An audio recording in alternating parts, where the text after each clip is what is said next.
Price Lord. என்னங்க நீங்க எல்லாருக்குமே நன்மைகளை செய்றீங்க, ஆனா எல்லாருமே உங்களை பகைத்து கொண்டு உங்களை குறை சொல்லிட்டே இருக்காங்கன்ற வருத்தத்துல இருக்கீங்களா?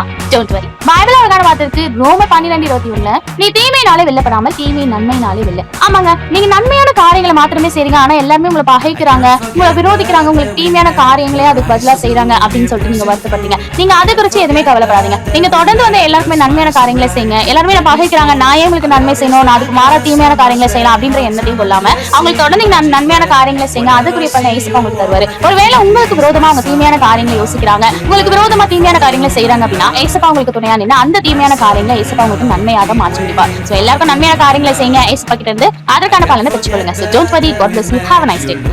தீமைகளை நன்மையாக மாற்றுவார், நன்மைகளின் தேவன் அவர் நன்மை செய்வார்.